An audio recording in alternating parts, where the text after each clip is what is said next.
Welcome to a special edition of Too Much Effing Perspective. I'm your host, Alan Keller, with my co-host, Alex Hofmann. And today we're going to be talking about something a little different. Producing a podcast can be rather expensive. So we're going to do something to raise money, which we don't think has ever been done before by any other podcast. We're going to be auctioning off an NFT of a unique piece of rock and roll history. The original performance contract from Radiohead's very first gig in America. Alex was Radiohead's tour manager for that period of time. So he's had in his possession this rare artifact since the day of the show, June 22nd, 1993, at Venus de Milo in Boston, Massachusetts. Not to be confused with Intravenous de Milo, but, close enough. And as a podcast about the movie This Is Spinal Tap, we can appreciate the irony there. But maybe this is a good point to try to explain what an NFT is. And as a neophyte, the best I can do is try to explain it. So please bear with me. Okay, here I go. An NFT basically is a one-of-a-kind digital asset which is minted on the blockchain, where it can always be identified and verified as the one true original digital representation of something. For example, say you own the actual Mona Lisa and an NFT of the Mona Lisa. Both are different things, but equally unique and rare in their own ways. And you usually purchase NFTs with the cryptocurrency Ethereum. So that's basically what we're talking about here. Not a simple concept, but one that is changing the world. Yeah. There's been some really high profile NFT sales, including some from bands like Kings of Leon, and a number of others have experimented with this new form of collectible. I mean, it's actually not that new. It's been around for several years, but it's gotten a lot of attention lately. So what we want to do is we want to talk about the origin of this contract and Alex's affiliation with the band. Alex, just tell us, how did you get this primo gig? Yeah, it was a very lucky situation. I was in the right place at the right time. I tour managed PJ Harvey, and PJ Harvey's agent was called International Talent Group. They were really kind of a pioneering agency in working with some of the biggest British bands of the 80s and early 90s. They had Depeche Mode, they had David Bowie, The Cure, Peter Gabriel, and Radiohead was on their roster at that time. And so I was invited to tour manage Radiohead on this first outing. Okay, so you're assigned this band. At the time, had their hit, Creep, gone up the charts yet in America? It actually had. From memory, it had been released in the UK, but nothing much happened. By the time they got to the US, it was already a big hit on MTV, and K-Rock in LA had really championed it, and other radio had gotten on board as well. So it was really over here that Creep took off, and they were in the fortunate position to arrive with a lot of people being excited about who they were, their music. So here's Alex Hofmann, tour manager, and he's got to go meet this up-and-coming British band at an airport in New York? JFK. Okay, so what happened upon your first meeting? Well, what happened was I was staying at a really down market hotel. Trump Tower. Yeah. Right, exactly. I noticed around Hell's Kitchen, there was all this sniping going on, right? A lot of those big posters that go up on construction sites and walls and things like that for Pablo Honey. And it had a big Radiohead title across the top of the poster. So I took one of those and I carefully tore the Radiohead title off the poster. And when I went to meet them at the airport, that was my sign, right? So in This Is Spinal Tap, of course, there's that great scene of them coming out of the airport and the limo driver holding the sign that says Spinal Pap. So at least I wasn't up there with a sign saying like Radio Heard. Well, what was your first impression of the lads? It was great. I mean, there's a funny story that I don't even think I've ever told you this, Alan, but so Radiohead had a tour manager from the UK, this great guy, Tim Greaves, and he was coming over with them. And part of the goal here was that I was going to teach Tim the ropes about touring the US so that, going forward, he would take care of it. So I wanted to talk to Tim before they arrived. And so I called this hotel in the Netherlands. The front desk answered. I said, "Hi, I'm calling for Tim from Radiohead." And the guy at the front desk kind of put the phone down.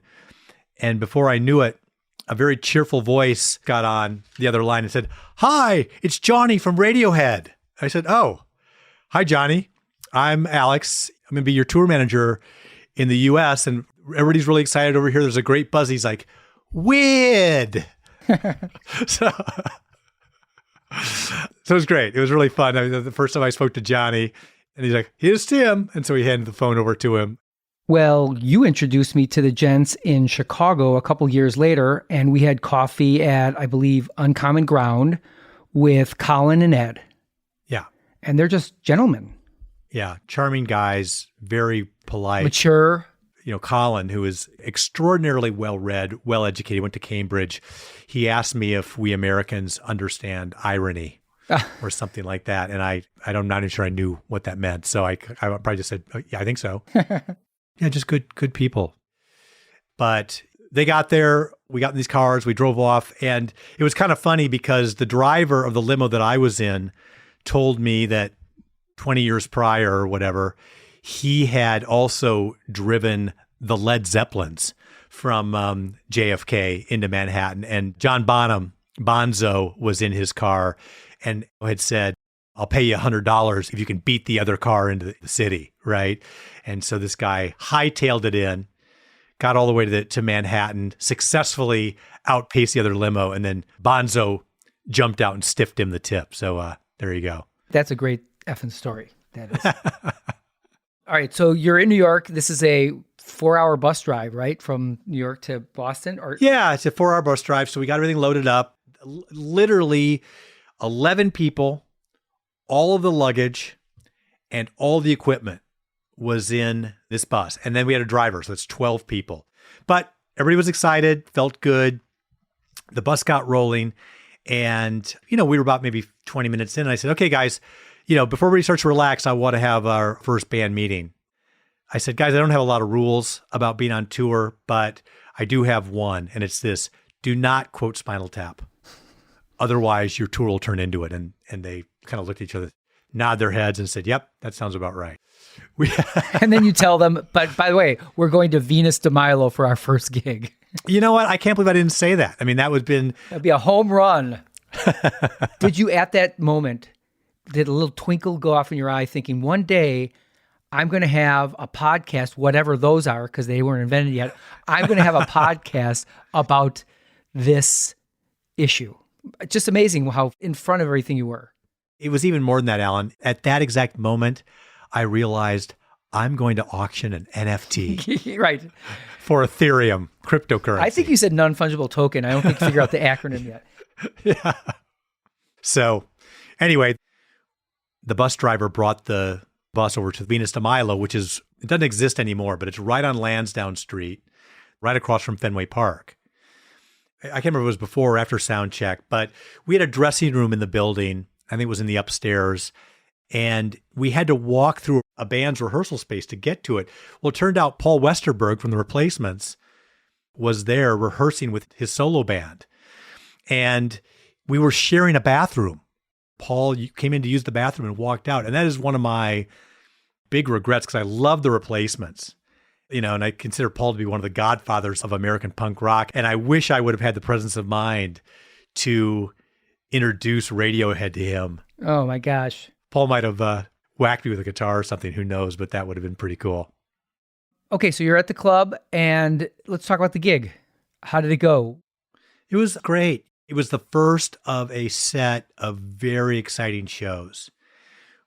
Every show except one was sold out, and the crowds were super enthusiastic, excited about this new band.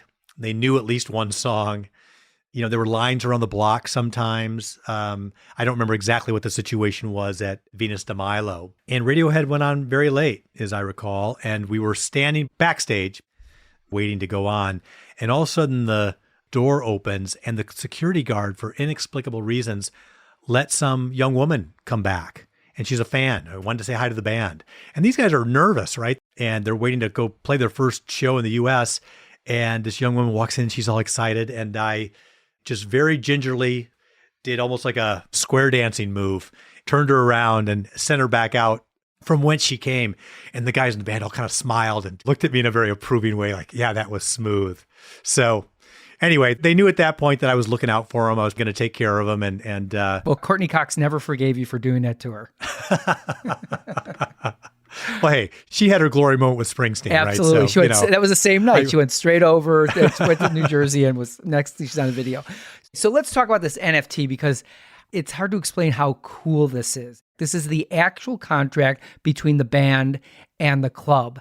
And what's really fascinating about it is the notes that tour manager Alex made in the margins when he's doing the most important thing that a tour manager does, settling up the evening.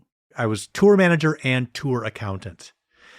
And so I had to collect the money every night from the promoter or the club owner or whoever was dealing with the finances from the promoter side. And sometimes those are actually really active negotiations. That night, we didn't have to worry about it because the promoter was Don Law and they are straight shooters. But we knew that Radiohead had a whopping $500 guarantee for the show. They were definitely going to get paid that. And believe it or not, the ticket price for the show was $4 advance, $5 at the door. And there were, if you can even imagine those times, the club only held like 700 people and most of the sales happened the night of. But yeah, the contract shows the very rudimentary math that I did to multiply 4 times the ticket number, sell at that price, and 5 times the other ticket number sold at that price to come to a gross of $3,687. That's not bad. That's, Not bad. Not bad for your first night in town. Yeah. So anyways, Alex has the original contract, which was basically sitting in a folder for 28 years. Yeah, sitting in a box in my attic. I believe it's genuinely a piece of rock and roll history. It's super interesting. I think that in a really fun way, in a really honest way, it reflects Radiohead's relatively humble beginnings. Well, in collectibles, like baseball cards at a premium are rookie cards.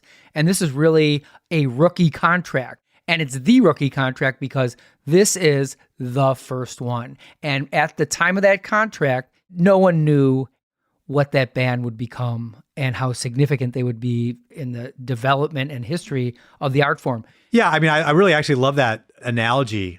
That's pretty cool. Radiohead at the time, again, is a band from England. They've got a hit, but a lot of other bands. And again, no one knew that they were going to have the Bends next. Well, the Bends almost didn't happen. That's another story for another what time. The heck? You bring that up now? Cliffhanger. Oh my gosh. I got to hear this later. If you would like to find the details of this auction, please go to our website, tmepshow.com/NFT if you want to go right to it. And you'll find out how you can bid on this item. Let's say one more thing, Alan, which is that our plan is to invite the winning bidder to join us on Too Much Effing Perspective. So we want to both interview the person, find out why they bought it. Are they a big Radiohead fan? Are they an NFT collector? How do they think about it? And secondly, we will invite that person to join us in a future interview with one of our upcoming guests, join us on a Zoom-like call to see that interview happen. So that should be a lot of fun. And you never know who that could be. That could be anyone from Rod Stewart to Lisa Loeb. We don't know. Anybody from Elvis to Lemmy. A seance. Oh, dear. Yes, what a great idea. We could have a conversation with Jimmy, Janice, and the guys from Badfinger someday. But, we'll wait for the technology to catch up with us on that. In the meantime, if you have any questions about NFTs, blockchain, all these terms that we threw at you that we kind of know what they mean, I would just go on Google and read up. We hope people have fun with the NFT auction on OpenSea.io, and we want to wish everyone who participates good luck. So that's our special episode for today. Next week, we will be having a normal episode with our fantastic guest, John Langford from the Mekons. So in the meantime, on behalf of me, Alan Keller, and my co-host, Alex Hofmann, thanks for listening. See you next week on Too Much Effing Perspective.